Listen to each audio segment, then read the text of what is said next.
do coração. Danço com você, cá dentro do coração.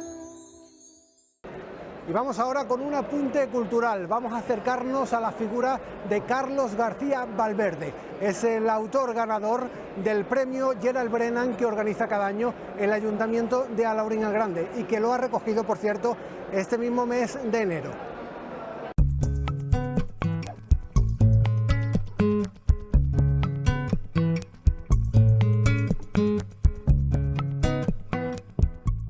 Hoy en Las Cuatro Esquinas vamos a conocer un poco más a Carlos García Valverde, quien con su relato La anarquía del sol ha resultado ganador de la edición número 15 del premio Gerald Brennan que convoca el Ayuntamiento. La verdad es que fue una gran alegría, porque hombre, yo conozco el certamen de otras ediciones que me he presentado y sabía que era un certamen prestigioso.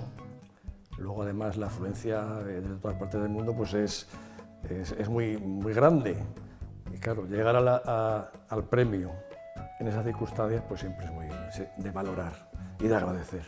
Pues muy contento, naturalmente, tampoco me lo esperaba porque entre más participación hay, pues menos opciones, pero bueno, hay veces que hay suerte. García Valverde es un autor leonés que no solo se dedica a la escritura, su dedicación al mundo del diseño gráfico complementa su faceta literaria. Llevo una carrera ya larga en lo que es la literatura, extensa en el tiempo, la producción no tanto, porque mi faceta profesional ha ido por otros lados y entonces la literatura no ha sido más allá de un hobby, ¿no? O una afición secundaria, por decirlo de alguna manera. Yo lo que me dedico es a la ilustración y al diseño gráfico, pero bueno, hay tiempo para todo y cuando tienes una afición normalmente encuentras un hueco para desarrollarla.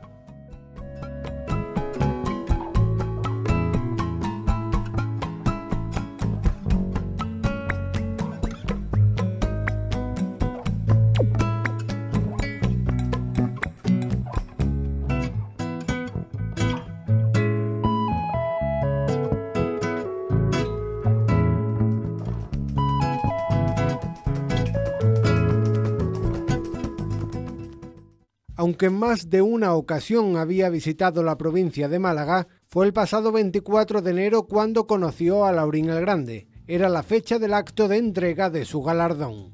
El fallo del jurado había sido publicado la semana anterior.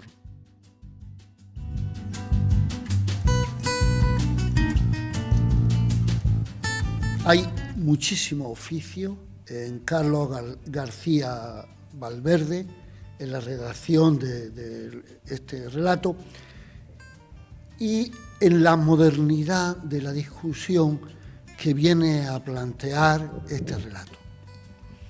El relato se incardina dentro de una problemática dentro de la literatura española muy antigua. En el Siglo de Oro ya aparece la polémica de los antiguos y de los modernos, y él va a centrar esa problemática de antiguos y modernos, la va a centrar en la problemática de los liberales y los antiliberales. Que es un relato con una estructura y una cadencia exquisitamente formal.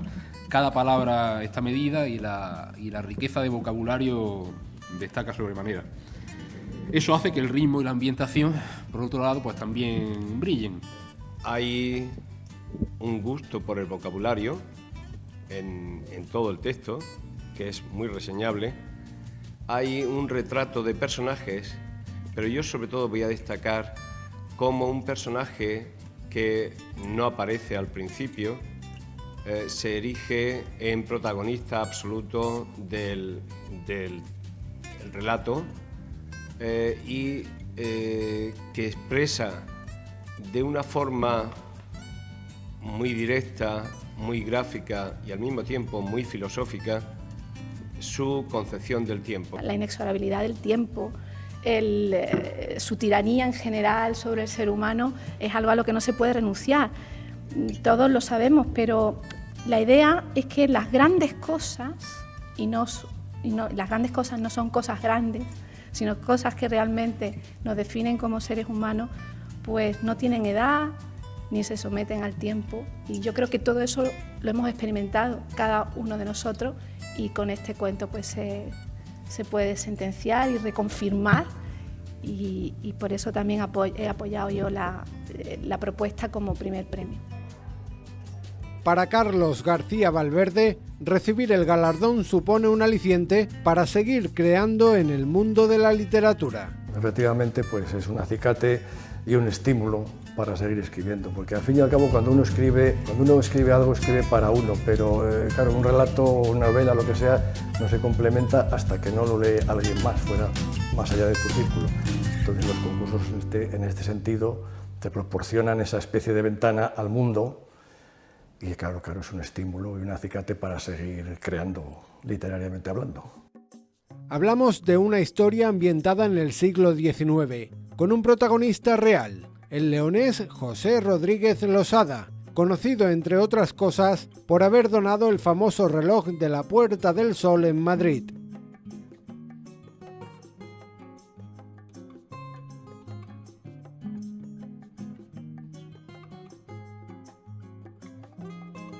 Lo que quería contar era, creo, lo que he contado, es decir, rescatar un poco el personaje principal, que es un personaje muy conocido en León, bueno, y en realidad en toda España, porque se trata del relojero Losada, que fue, como todo el mundo sabe, el que construyó y donó el reloj de la Puerta del Sol, era leonés. Entonces, en un cuento tampoco vas a desarrollar una biografía completa, pero había una fracción de su periplo vital, que es de cuando él ya de adulto, y después de haber triunfado, regresa a su pueblo natal. Es un viaje que está documentado, que existió en realidad, aunque luego, bueno, claro, el cuento fabula sobre cómo fueron las relaciones con la gente de la aldea y tal, porque de eso no quedó nada escrito. Y entonces, en ese periplo, en ese trocito de su vida, es donde está localizado la narración. Uno de los elementos principales de la obra, que prácticamente es un eje vertebrador de la misma, es el tiempo, que para unos transcurre más rápido y para otros más lento. Como se refleja en el relato, el tiempo es efectivamente un protagonista, iba a decir secundario, pero igual no tan secundario. Y lo que se intenta desarrollar es ese enfrentamiento que hay entre la forma de ver o de valorar o de medir el tiempo entre el mundo urbano y el mundo rural. El mundo urbano, representado en este caso por el relojero Losada, que encima, como su profesión era relojero, pues tenía más noción milimétrica, digamos, del tiempo. Y el choque con la gente de la aldea, que, bueno, la valoración en el mundo rústico del tiempo, pues no va por minutos y por segundos por hora, se circunscribe más a temporadas, a las estaciones. Es una cosa que parece que va más lento.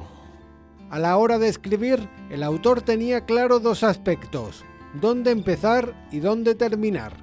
El resto del relato quedaba abierto, en cierto modo, a la flexibilidad. En realidad, casi nunca acaba uno un relato como lo empieza. Yo lo que suelo tener claro a la hora de escribir, en general, los relatos, y este en particular, es el principio y el final. Lo del medio, muchas veces los personajes no sé si cobran vida, cada uno tira para un lado y se te escapan un poco, pero bueno, la cuestión está entre las tres partes clásicas que hay de cualquier relato, que es el planteamiento, el nudo, el desenlace, que por lo menos el planteamiento y el desenlace no se te escapen, aunque el nudo muchas veces se anuda o se lía más de lo normal. Además del transcurso del tiempo, otro de los elementos que destaca el autor en La anarquía del sol es el transporte en la época. Un tema secundario es cómo se hacían los viajes en la época. También al principio de la narración hay una explicación bastante extensa de lo que eran los medios de transporte. Entonces, más que nada para introducir al lector en las dificultades que había y en cómo funcionaba el tema de los viajes en la época. Creo que entronca muy directamente, además, con el espíritu del propio Gerald Brennan, que da nombre a este certamen, puesto que él también fue un fantástico viajero. En unos tiempos, además, en los que viajar no era tan placentero o accesible como lo es ahora mismo. Y otro aspecto es el léxico empleado, ambientado en la segunda mitad del siglo XIX, además de otros ingredientes que reúne el relato. El vocabulario también tiene que adaptarse, porque tampoco puedes meter un vocabulario vocablo de uso posterior a la época y demás. Y lo demás viene condicionado pues, por la historia, por el desarrollo, por la biografía de los personajes y por la documentación que se maneja para la creación de la narración. Pero si algo quiere el ganador del Gerald Brennan 2019 despertar entre el público, es la curiosidad acerca del protagonista de la obra, Losada, el relojero. Lo que tiene que valorar la gente es algo que todos sabemos. Es el diferente calibre del tiempo dependiendo del entorno que desarrolle tu vida. Yo creo que ese va a ser el fundamento del relato. La perspectiva diferente del tiempo que se tiene en el universo urbano o en el universo rural. Independientemente de eso, pues esto sirve para acercar un poco la figura del relojero José Rodríguez Losada al público en general, pues mejor, pues creo que merece la pena que sea conocido. Aparte de esta anécdota de ese viaje que se narra en el cuento, pues tuvo una vida muy interesante. Se exilió, huyó a Francia, luego pasó a Inglaterra, en fin, en la época del liberalismo. Y entonces creo que su biografía merece la pena. Si esto sirve de estímulo para que la gente investigue o lea otros libros de mayor calado o mayor profundidad sobre el personaje, pues yo creo que habrá merecido la pena. Con esa reflexión nos despedimos y desde las cuatro esquinas felicitamos al escritor por haber resultado ganador de este cada vez más prestigioso certamen literario.